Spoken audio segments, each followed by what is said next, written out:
I'm Mark Green, president of Air America Media.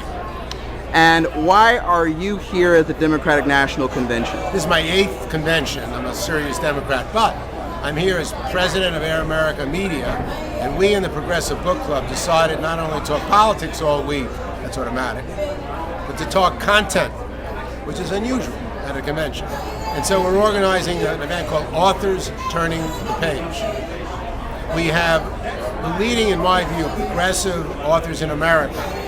Ted Sorensen, Paul Krugman, Marcos of Daily Kos, Arianna Huffington, John Podesta, Michael Eric Dyson. All of them have recent books, and they will apply a lesson from their books to the 2008 election.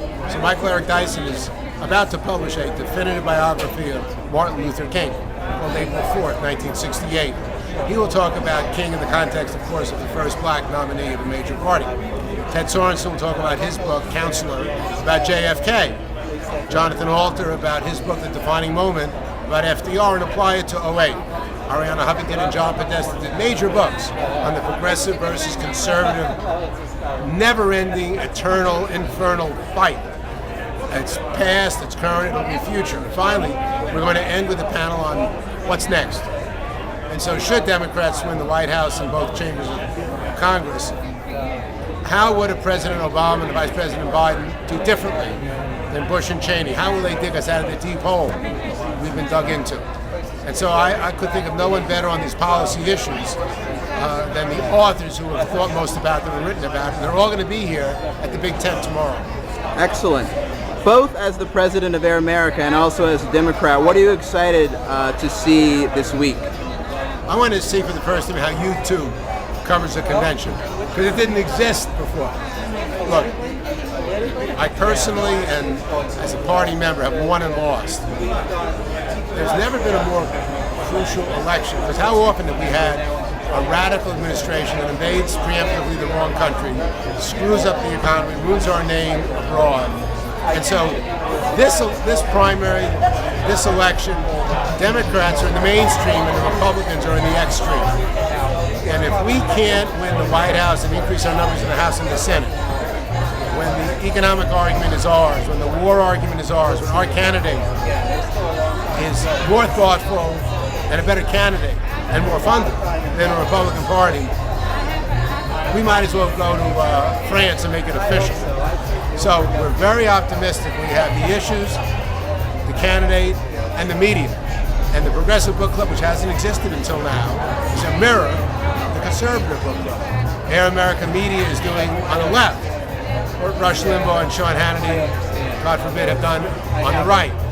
Arianna Huffington and the Huffington Post are doing on the left what Drudge has done on the right. So we have a whole new infrastructure and a battalion of authors that are incomparable, like Sorensen and Marcos and Huffington and Dyson.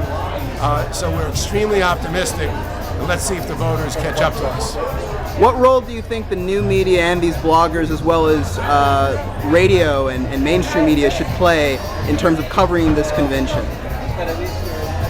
You know, because the blogging community is just flowering, and we have no history like this, it's hard to know how big this will be. We do know that if blogging didn't exist, if the internet didn't exist, there was an election primary in 2008, like in 1988, my guess, Hillary Clinton would be the nominee.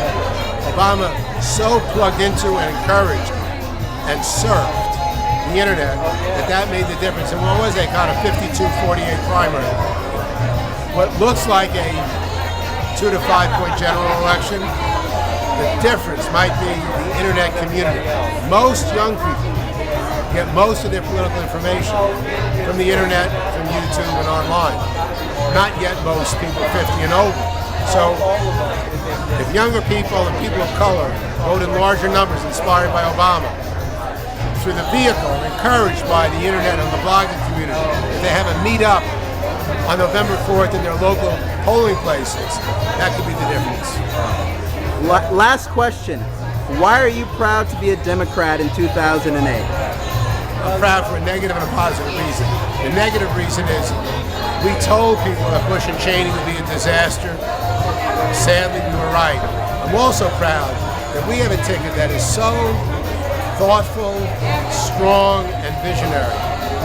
Obama and Biden are a distillation of the best of 3 to 5 decades of Democratic thinking and politics. It's a winning ticket. Okay, thank you. Thank you so much. Now what happens to this? Whatever. It will go on this channel right here. All right. I'll hear about it. Fantastic. Excellent. Excellent. Take care. Thank you. Well, stakeout. That was my third interview. I interviewed this guy Pepe Escobar from the Real News and a regular Average Joe? Yeah, I'm gonna to get my I'm gonna try to groove shepherd going. people downstairs to go over to Olivia.